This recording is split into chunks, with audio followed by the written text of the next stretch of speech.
What's up, everybody? Effing Terrible Sports is back here at Tommy T's Tavern, and I got to tell you, I'm pretty comfortable in saying we have one of our favorite guests and one of our most illustrious guests sitting with us today at our remote location.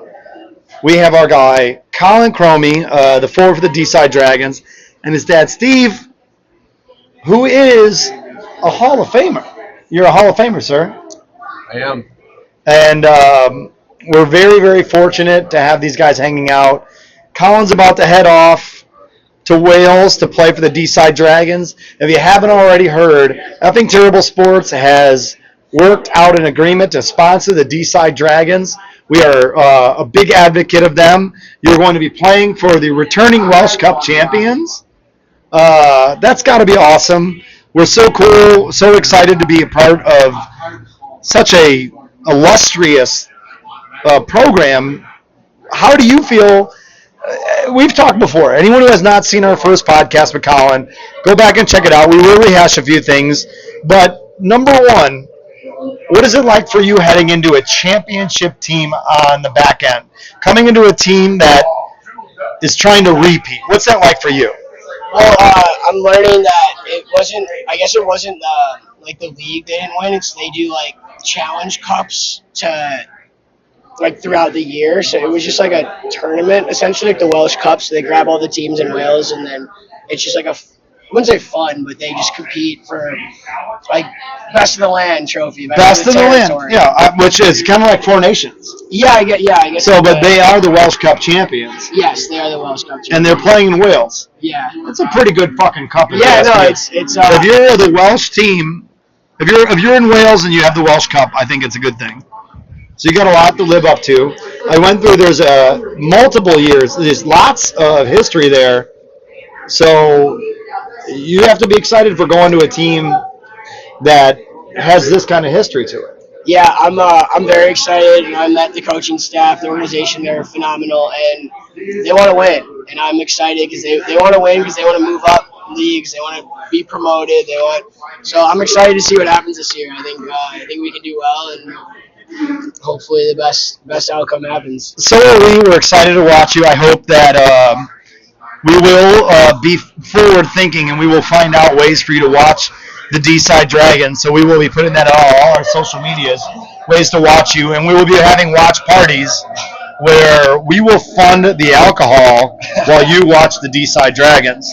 Now, as we take a break from Colin and we move over to Steve, this is why I say you're the most illustrious guest we've ever had. I like that word. Illustrious. You have an unbelievable history.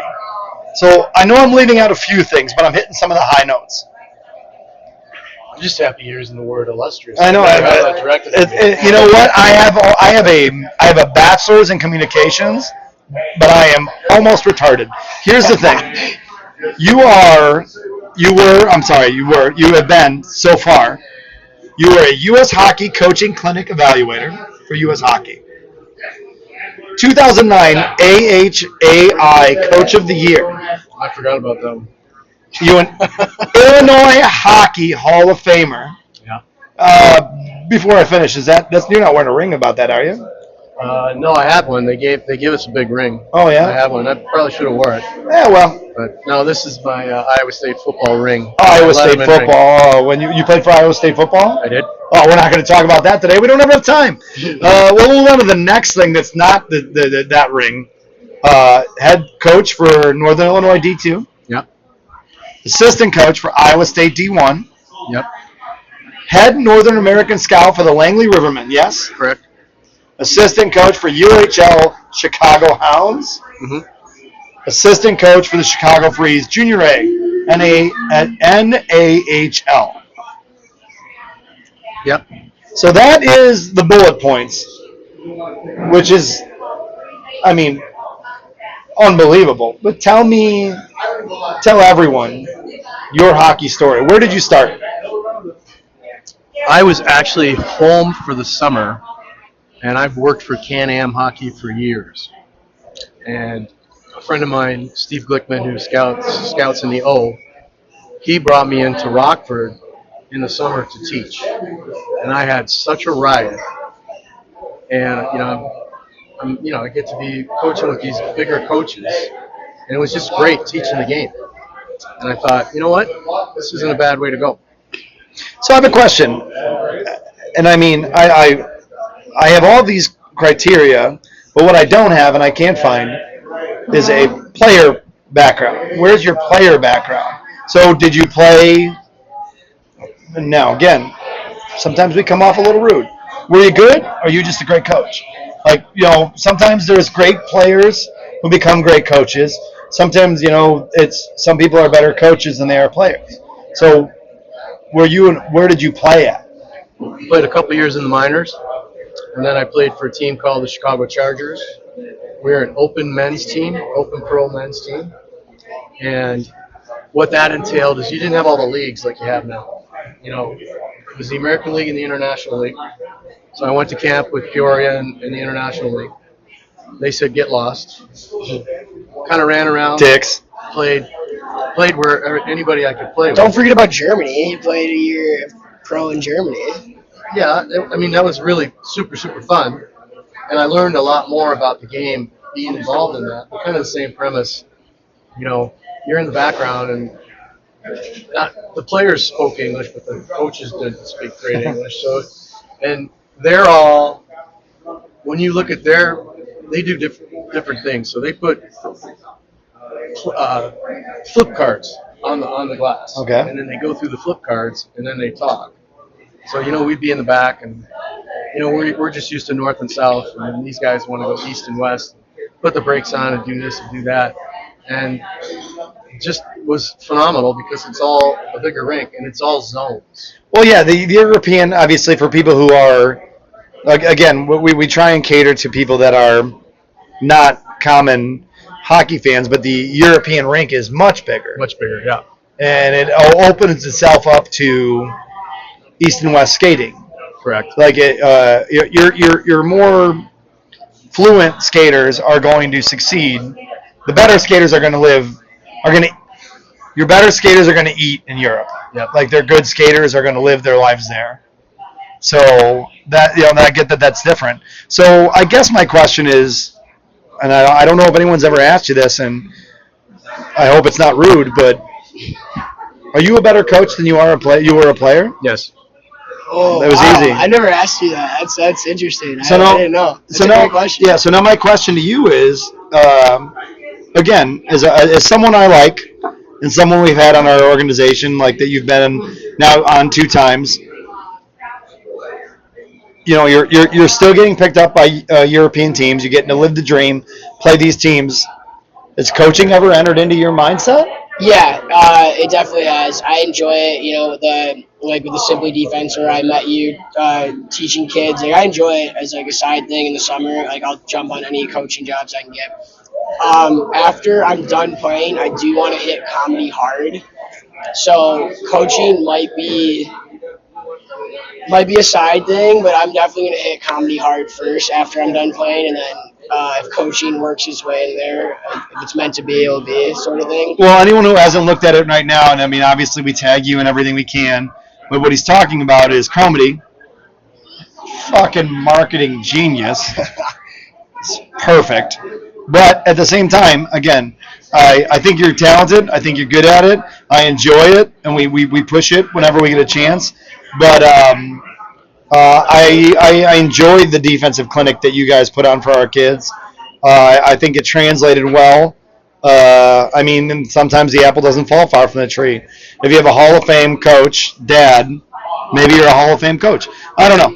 I'm just saying. But it's interesting. It's an interesting thing. So as we'll do a little more with Colin. I would like to ask you, as far as your hockey life, what is the time or period that you gravitate and love the most? Like, what's the thing when you look back, when you sit back, put your feet up, a couple Modelo's in the lazy boy, that you think about as far as hockey life? He loves his lazy boy. I'm gonna say I had a great time playing high school hockey. I had a great time playing college hockey. And you played college hockey where? Iowa State. And then you played football there as well? Played football there as well. So you won a state. So I don't know this. That's a Letterman ring. Okay, so you were a letterman in football And in hockey. and in hockey. Okay, so you're a bad motherfucker. I've never been called that, but that's great. I'll take that too. Yeah, no, you're a bad motherfucker. I'm just gonna go home and say, hey, I'm a bad motherfucker. If the wife is ever like, if you ever just, so my question to you is, if the wife's ever like, can you take out the trash? Do you ever show her the ring? No. Hell No. I got a good golf game. I just shake my head and turn You can around play golf too? Oh, yeah. Oh, Christ almighty. How do play you golf. How do you ever do anything around the house? I would do nothing. I would have people wait on me. No, that's the idea. Does your wife put your sandals on for you, like your flip-flops? No. But I have 2 kids. I tell them to do it first. No, yeah, that's better. Yeah. No, but if I played college hockey and college football and I could golf, I would never put my own sandals on, my own house shoes. I'd be like, woman, my feet. He had his debut in the NFL too during the strike with the Vikings. Yeah. Get out of here. I did. He had 3 games with the Vikings during the lockout. Dude, I'm not gonna lie here. First of all, let's be clear here. Colin sent me the highlights from his dad. Today's my first day meeting him. Just met Steve. You left that out? No, I'm pretty sure that was in the. Oh, I didn't see it at all. It was a long list because No, but I mean, you get your resume on an iPad right now. Do you feel like a hotshot or what? I mean, I do as much as I can. What was the word you used before? What was the word? Illustrious. Illustrious. You're very illustrious and illustrious. I just don't remember. He had a long resume, but the NFL one was on there. I sent exactly what he I said. will double check in my phone, which I can't do right now because of this. But how would I have missed that? Holy shit! Wow. What did you play in football? Defensive back. Of course you did, because you're a fucking monster. Biggest human beings I've ever seen when I got on that plane. I'm going to tell you right now. I looked like a kid walking into the bar. I'm very intimidated by Steve. I don't feel as full of a man as when I got here, but we'll continue anyway. Carroll was my position coach. Get the fuck out of here. Yeah. Get the fuck out. You Peter Carroll. Pete Carroll. I'm sitting in the Vikings locker room, offensive guys are on the other side. I was kind of by myself. I was just kind of hanging out, waiting to go to meetings. And he comes up to me and he goes, "Are you Chromie?" I said, "Yeah," thinking I'm going to get gassed right there. And he goes, "So you're the only fucking DB they sent me, huh?" I went, "Yeah, I think so. I hope not, but I think so." This is unfucking believable. So what? So that was your first interaction with Pete Carroll. Mm-hmm. So tell me, I mean, I don't want to be generic, but tell me more about Pete Carroll. This guy's a fucking psychopath, right? Energizer buddy. Just energy. So just so we're clear, and anyone who's internet, which everyone is, I saw Pete Carroll running sprints with the Oakland Raiders, at the Las Vegas Raiders, yesterday at 72. Guy's a fucking psychopath. And he was at the point where we were in practice and he'd break up a play. Like you just rolled over and he's all over you with either you suck or great job. So and now this is tough for me to say. We talked. You know I'm an Irish fan. Yeah. You're an Irish fan. I'm an Irish fan. Which makes me hate him a little. Right? Like fuck him just like not fuck him to death, but like fuck him a little, right? But at the same time, that guy's got it, right? Like that guy's got it. That guy's a leader of men. He is. And one of the fun things was taking that football thought process to bring it to hockey. So I was very system oriented. I would give my coaches the bench sheet, and I would script out the first 7, 8, 9 minutes. This is what we want to see. This is what we're going to show. Let's see what they do. Each coach would have a responsibility to watch. And that way, in between periods, we could go in and make an adjustment. All right. And I think the more successful coaches in the NFL, NHL, college are very system oriented. And I think part of it too is you got to learn with time to get out of that. So if I'm scripted for 7-8 minutes, we're getting our ass kicked in the first 5 minutes. Okay, we got to throw that out. So as I got older, I got quicker in making that decision. No, I understand that. So I guess an example that I would like to give uh, for hockey. When you look at a team that I love, the Florida Panthers, Oh, really? that team is Stacked. well, not only are they stacked, but they're built systematically for what they do. Like all their players are oriented to do the things that they want to do. And like, is that what you're talking about? Like, Yep. you have this like, and the thing is you see guys that don't fit, where the system isn't working, and you got to make that change. Where I mean, for the Panthers, like they all play Panthers hockey. They all play Panthers hockey, and Paul Maurice is a magician. And, Unbelievable. And back when I played, our room was great. Our football locker room was great. I'm still getting together with my Iowa State guys. I'm going back for the Iowa State game. I get together with the hockey guys, and we just had great rooms, all the boys. So when we went out and we got in trouble, we all got in trouble. Yeah. And we all skated. We all bag skated at 5 in the morning. And we had a great leader in Dr. Al Murdoch. And he was hilarious. And it was just a great room. I mean, we're hopping the wall. We're gonna go play for each other, and that's why we were good. And so now, from a situation now this is something that you could echo, and I think as we bounce back and forth. Let's start with you.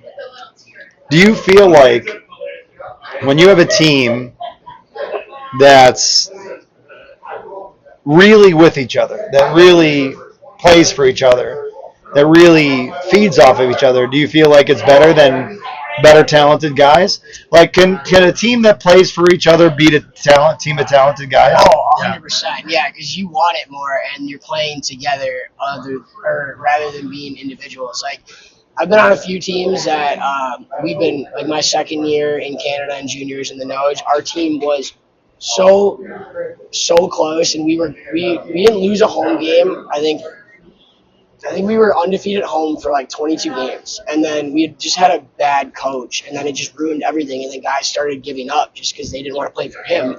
But we were good. We were good because we played for each other. And then in college, we didn't always get the results we wanted, but we were very close. We were a very close team in college, and we would I had a go lot out of fun together. with this team in college. Yeah, he would do Sunday fun days with us. Like my mom would come out, my mom and him would go to the bar with us. But we always made sure in college that we were doing.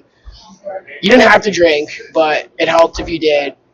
But Always does. you just come out, like we do bowling, we do like as much as you could, at least once or twice a week. You'd have to show up and you do a team activity. Drink if you want, it doesn't matter. As long as you're there, as long as you show face and like have fun with the guys, then like it just builds chemistry in the room, and you guys are more of like a family. And I mean, again, now for me, clearly, just a sports lover, but high school sports. Like when you love people, when you have that feeling, that connection with people, you play harder for each other. And it sounds like that's at a next level, at your guys' level, you're saying the same thing. So Yeah, our bus rides were just stupid fun. And then we flew commercial. So, Iowa State, we had our own plane, which was sick. So you had the same seat, same food, same roommate. You went to the hotel on Friday night for home games, same room, same routine. It was crazy. But in the minors, when all the boys would travel, we were commercial. And, I hate to say it, we drank a lot. So we usually would fly in the day before, and boys would roll in with a handle. A couple boys would roll on the plane with a handle, and here comes the Diet Cokes, here comes the orange juice, we get the plane absolutely shit faced. there you go. So it was just a fun team. from that standpoint. Just so much fun. And of course we missed flights, and then you had to wait, or you had delays, or you had layovers. So we'd find the littlest bar we could, and we'd go in there and just stack it and just party our asses off. And most of the guys are signal. They're just wheeling, buying drinks, having fun. Just a great time. It's awesome. Like it's everything everybody wants to hear that it is. We used to have joke time on the plane. Our guys were so gutsy, they grab the mic and tell stories. It was just so fun. Yeah, and I think the people really enjoyed it. Just, we just said, give me 6 drinks, for around the seats. And then the 2 guys were 2 seats back, and they're like, well, give me 6 drinks for all my new friends. Yeah. So we'd stumble off that plane pretty good. I've been there. I've been there. But so now, what's it like for you watching your son? Now, obviously, I got to watch your son at first interact with my son, who anyone doesn't know, at the time when you interact with my son was 5. Okay. So you're doing a defensive clinic with him. He was, it was a 7 and 8, 6 to 8-year-old clinic. He was 5. We lied. We always do. And I immediately was drawn to you. I feel like you're a very genuine contact with kids. I feel like they can understand that, and you enjoyed it, and you're a hockey purist, I think, at heart. And so when you get to see your son do that, like, what's that like for you? Because now that's going to be me one day. I hope. But like, what is it like to watch your son really just enjoy the fruits of your labor and his labor? Well, it's amazing. It's been a fun road trip. We've traveled everywhere with him, and we brought friends, his friends with us. We've gotten to party with all the teams, so it's just been super fun. I didn't mean to cut you off, but he's starting to get it. And when he was over in Finland, I kind of look at the game a little different. My wife's like, you can't say anything negative. So yeah, my wife says that sometimes too. We get that all the time. No negativity, no negativity. Okay. But as I was watching the games in Finland, I was like, man, oh man, these guys are a little slow. And then when I went over there, these guys were coming out of a shotgun. I mean, 5 guys going. In Finland, all 5 guys join the rush. There's no guys staying back. They all go. Yeah, I mean, we kind of talked about that before, and it's a different game. It's a different game, and we're really excited. I don't know. Now, by that being said, if you're watching this and you want to help us get to Colin and Wales, you can donate.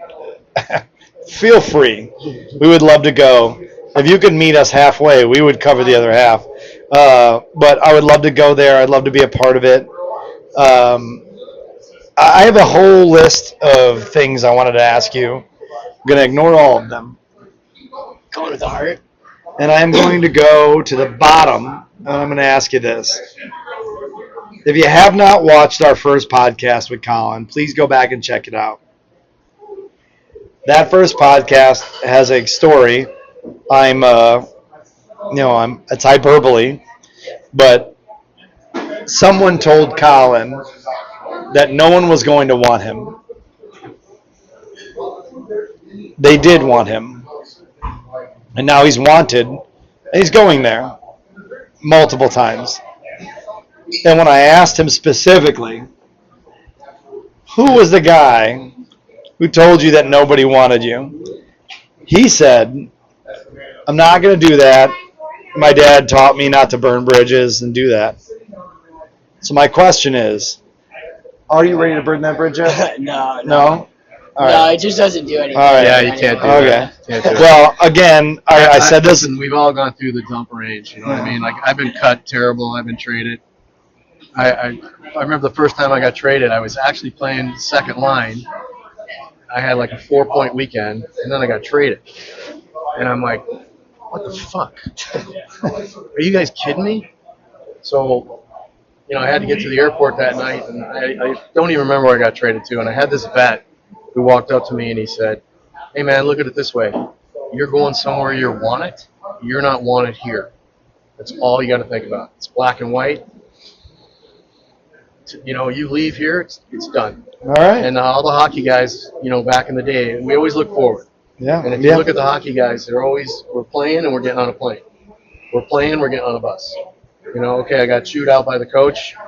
I got ripped by the media. Tomorrow's another day. Yeah, no, I mean, that's what it is. And again, I just wanted to check because we are ready to kill that guy. Yeah, that was Like, we're going to show up in front of his house. He talked me off the ledge a few times with it because when I was trying to find a team and I was just getting brutal texts from him and I was like, Dad, I'm going to lose it on this guy pretty soon. And then we just mutually decided, he's like, go to sleep, wake up the next day, and then we'll figure it out. And then we just agreed that, like, it's not good for me. Like, this guy just wanted the check. And so we found somebody that could help more. He was a little more costly, but it got me to Finland, and he did his job. And I actually still talk to that, not the agent that shit on me, but I talked to the agent that got me to Finland. I was texting him the other day because he's in like some entertainment agency, and then he got really intrigued, and I told him I did stand up. He's like, oh, okay, like I might want you on a podcast too. But he's a Latvian guy, so he's pretty bad with his phone. So I hear from him, like, I'll text him and he'll respond like a month later. I'm going to tell you right now, my hope is, and this is my dream, is that one day effing Terrible gets to put on a boxing match where I get to fight the fucking agent that told you nobody wanted you. That's the deal. That'd be cool. I would love that. I would love that because I see that you are a passionate man. I see that you clearly the apple didn't fall far from the tree. You have a lineage of dedicated men that don't give up, and I think you are. I'll be honest with you, and like again, I hope I'm wrong. I hope one day you end up being the greatest hockey player that ever lived. But I watched you educate young kids, and you excel at it. And the thing is like your dad answered pretty quickly that he's a better coach than he was a player. And I'm not doubting how good you are as a player, but as ever how good you are as a player, I think you're going to exceed it as a coach. I think that's going to be your calling. I think you'll be a funny coach. Yeah. I think you'll probably keep the comedy going too, but your wisdom is definitely going to get passed down. Yeah, and that's all I can ask for. I like with the agent, but at the end of the day, I have the last laugh because I made it and I did what he told me I couldn't do. But back to the coaching, is he plays that he teeter. I've watched him coach. He just did U16 and he helped out with the Leafs in Dundee, and the kids really respect him and gravitate towards him because he teeters that line of fun, but like don't piss me off like very well. So respect. There's a respect line, so, yeah, like, for he has sure. a great time with them, but when they mess up, he's like, and then they're like, oh shit. Well, then I think they all respect that. So, my goal was to get my guys ready to go play AAA and juniors. So we had a whole different philosophy than they were ever used to. Good. And we called it the back end. We called ourselves the sexies. And we wouldn't let the forwards come down by us. Because all the forwards wanted to come down by us. I'd be like, get the fuck out of here. Go back over there. So you talk about a small world. So Matt Cohen and Mark Goulding were the other two coaches. I've known Mark for years. Yeah, it's a great story. I coached Matt when he was in the youth. Matt coached Colin. I helped Matt transfer from UCO to Iowa State. I helped him with his first minor league contract. And now I'm on his bench as the third assistant. So I was like, hey man, I'm just gonna stay down here with my D. All you guys can kiss our ass. We're gonna run gunshot back here, and we did. He'd tell these 16-year-olds to go run people, and he'd be like, all right, I want you to go hit this kid. You're gonna go out here and do that, and he'd give them all roles, which is good because some kids aren't as skilled as others, and he'd be like, hey, no, you're gonna make an impact here. I want you to go blow this kid up. Well, the kids loved it. Yeah, well, the other part of it is like you have these kids that like if you have a good kid, and like my son's a perfect example of it. Like you have good kids that are smart and they're okay, They're good hockey players. They're smart hockey players. Are they the most athletic? No. But when their coach says do this, they fucking do it. They listen. Yep. They're militant. Well, the thing is like I know that because I'm military and my son's militant. Like I run my house like I run. Yep. You know, I that's grew up how in a I Navy operate. house too. So that's how I operate. So, and I get it. And now I'm going to do everything I can to get you to do privates with my kid. But the thing is we have been skirting around two things. Number one, the way that I like to finish our podcasts is we are effing terrible sports. I remember this. Okay. And I want to ask you something to you that is effing terrible. What's effing terrible? Like, what's fucking terrible? All right, and like, for example, one of the things that are fucking terrible for me is when I get my mustache caught in a Red Bull can. Or, like, the water that comes out of a ketchup bottle before the ketchup does. Yeah. So something that just... Mine on the last one was... I'll do another one, but mine on the last one, give you an example. I hate when grown adults call their significant other babe or baby. It's like, you're a grown adult. Why are you doing that? But that was just a random one. I can think of a new one, though. Wow, that's a good one. I've never been pinned back. We are effing terrible, so that's your effing terrible. What's your effing terrible? Oh, dude, you have so many pet peeves. You gotta grab one. Do I? 100%. You're just yelling about bad drivers in the car. Oh, yeah. Okay. Anything. I also don't like it when you're walking across a parking lot and you don't give me the arms. Like, I know you're not running, but you got to move your arms fast. Yeah. Like, don't pretend like at least pretend like trying to get out of the way. Pretend like you're fucking running. Oh boy, maybe since I got older, I have a hard time lately opening jars and packages. And once you get out of the box, there's so much plastic. You got to get a pair of scissors.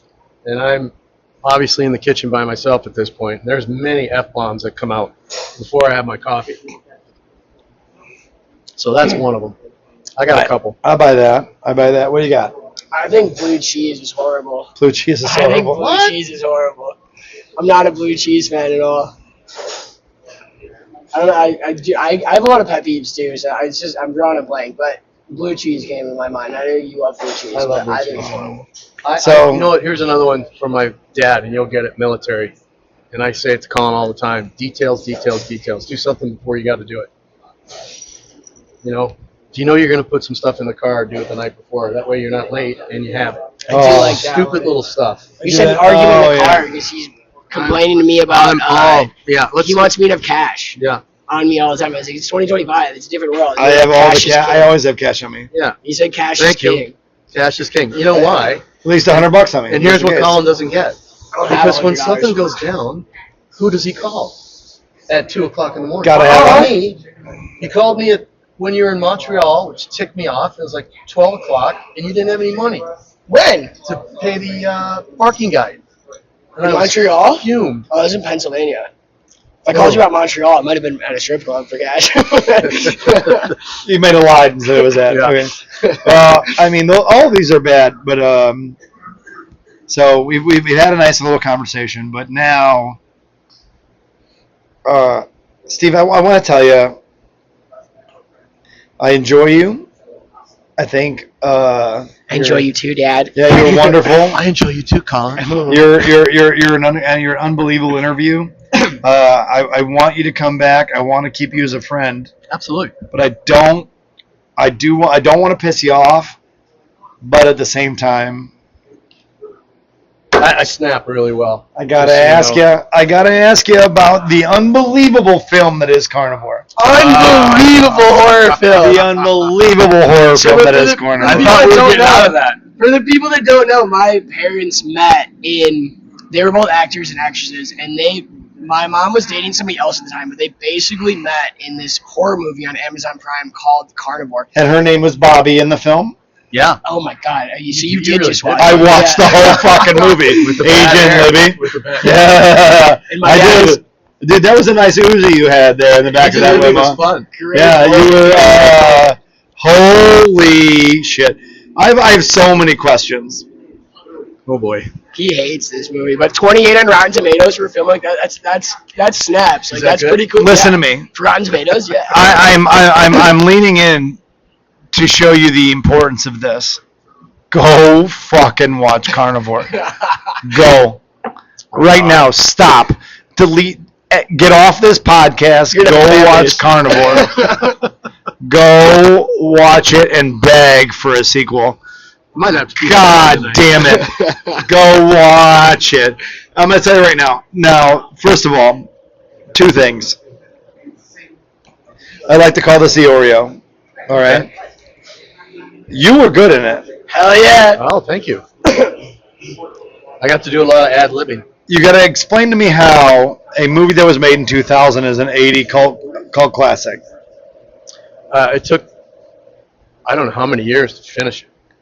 Oh really? 20? Yeah, it took a long time to finish it. Like, we had to go shoot some more scenes, and like I had short hair, so they had to bring in the makeup department to give me the lettuce. The fact that you guys had a makeup department makes me wonder about that fucking movie. Oh yeah. Listen, I like you, and I do think you were fine in the film. What about mom? Did you That's like- a bad movie. Did you like my Your mom? mom's in it? fine too. Yeah. That's a I bad didn't movie. even know her name was Bobby in it. I've been telling everybody that. That's No a bad one movie. Oh, it's Now a bad that- movie, but it's awesome. You have a movie on Amazon Prime. Be proud of it. Now that being said, I just want to bring this out. This is so electric. I love that you printed this. Like, I'm so excited. This is Oh, the yeah. official movie poster of Carnivore, the 80s cult classic that was released in 2020 Yeah. How or about 2000. And you know what's funny about that movie is everybody was trying to get going. Yeah. So everybody on that set was paying dues. Yeah, Well, didn't nobody get paid on that? no Wasn't one that got just an paid. Independent. Yeah, doing I would like it if you would autograph. That's going to go right in my office if you autograph it. absolutely. We will never sell it. I promise I won't. Well, I don't think it'll go for much. Well, if it did, I mean, if I was on my last dollar, I would sell it. Please Oh, do. Dude, I can't wait to go tell my mom that you did this. Oh, She's I gonna know. love that. It's DONNY, not IE. DONNY. It is. I'm not gonna lie to you. Go fucking watch it. You'll enjoy it. It was. I'm not gonna lie to you.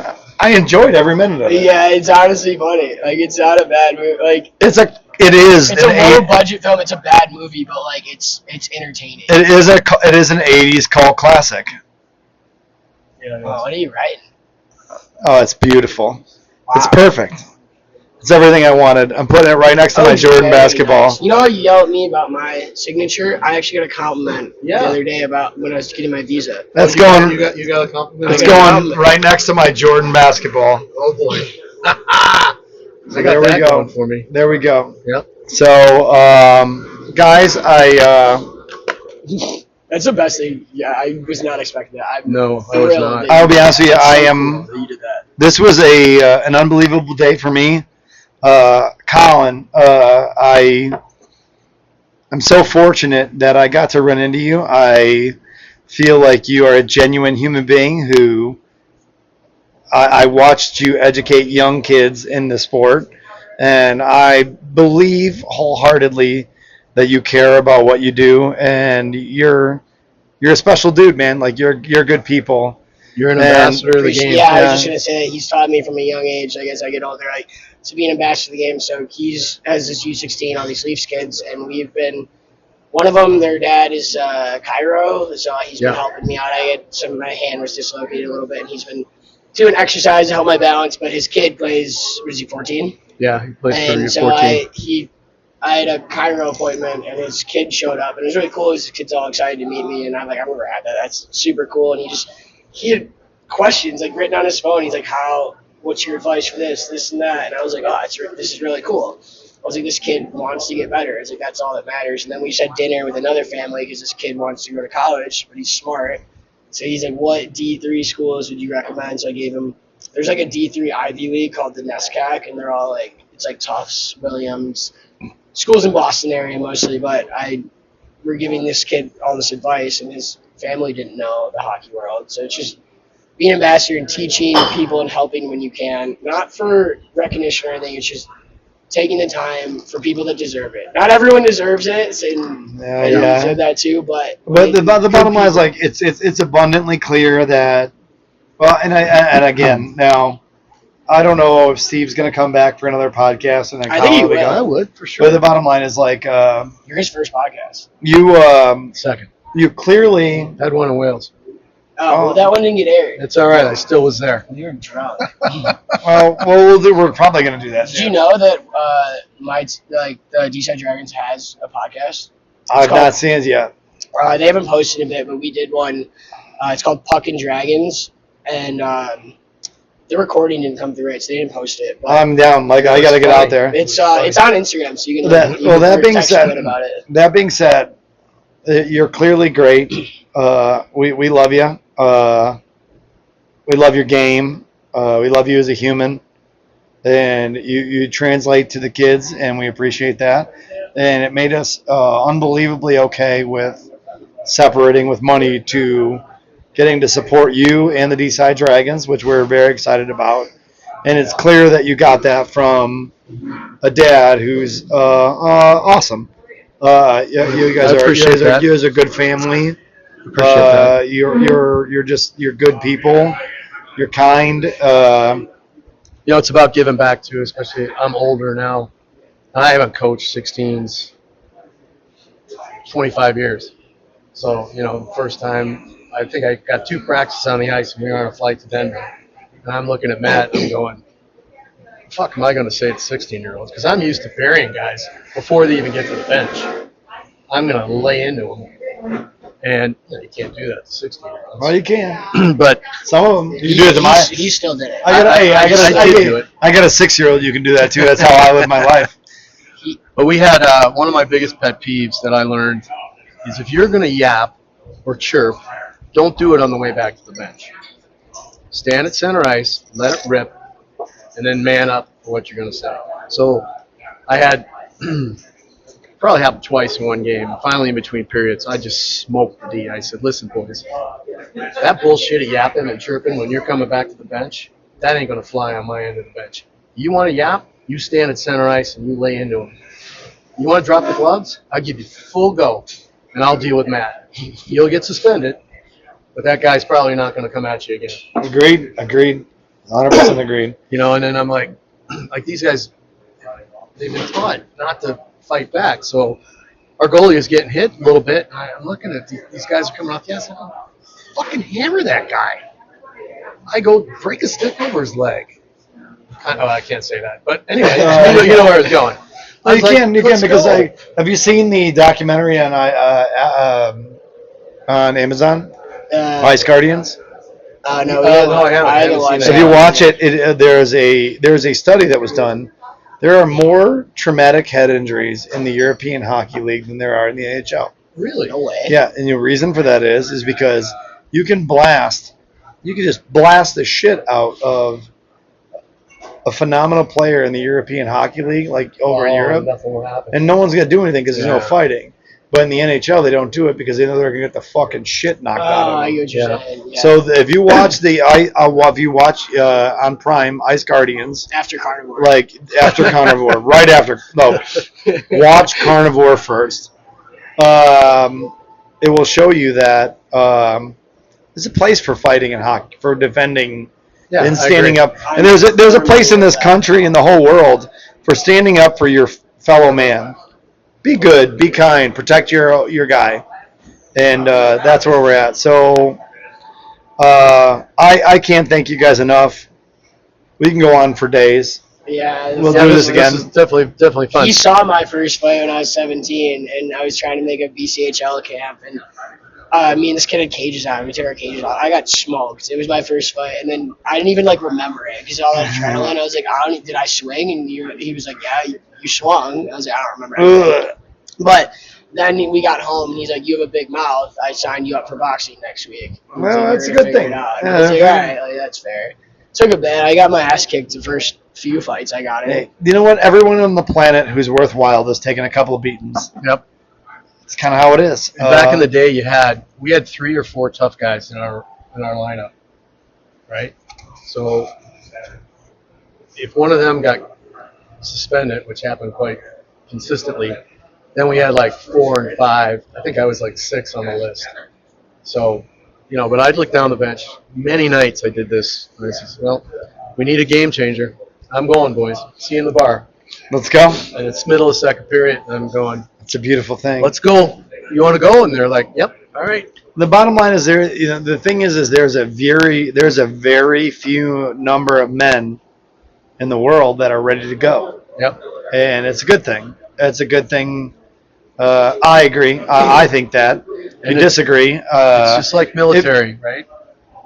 Our responsibility when I played as a vet, my young guys have to get back to the hotel, or my young guys have to get home. That's our responsibility. Exactly. So if we're in a bar and somebody's beefing, you're going to get the whole team. Yeah. That's just the way it is. Otherwise, shut the fuck up. I'll get my guy out of here, and nothing needs to go down. But if you want to play dirty, we'll go get down. Yeah, I mean, and I agree, and I love that, and I live my life that way. Like, I'm down to get in the dirt if it's where it's got to be. Like, you know what? Sometimes somebody's got to get dirty, Yeah. and the whole world can't operate if you don't get dirty. So, that being said, I want to end on the point that I'm not ready to go yet, though. we can start over. I gotta stop it because we can only do an hour at a time. I don't know what time it is. We may do another one, but this season is going to be great. Yeah. I can't wait to be a part of it. We are going to be more and more a part of your career. I appreciate it. I can't wait. We're so excited, sir. Pleasure. This has been unbelievable for me. We have a Hall of Famer with us, and that's for a guy who's a big nerd who never thought that his podcast would ever go anywhere to have an Illinois Hockey Hall of Fame guy with us, and a guy who's playing competitive hockey in Wales. We're pretty fortunate. So that being said, it is the beginning of August, and on Friday, I closed my iPad. On Friday, August 8th, Effing Terrible will be at the Brother Rice Crusaders golf outing Oh, you're kidding. For the Brother Rice hockey program. I know their coach, Vincent Esposito. I can't wait to meet him. Great We have guy. a player who was Jake Beck, who was part of our collegiate showcase team. So we will be sponsoring a hole. We'll be out there at the Brother Rice event. Please come out, meet us. We will be giving out T-shirts and doing trivia. But more importantly, follow the D-Side Dragons. Watch Colin kill it this year. He's our guy. We can't thank you enough for turning in. Thank you. Thank you guys. Thank you guys. Thank you. I No would love a problem. shirt too, by the way. Oh, I got a whole plethora of shirts. I'm sure you'd like one too. Yeah. Yeah, I would love one. This is great.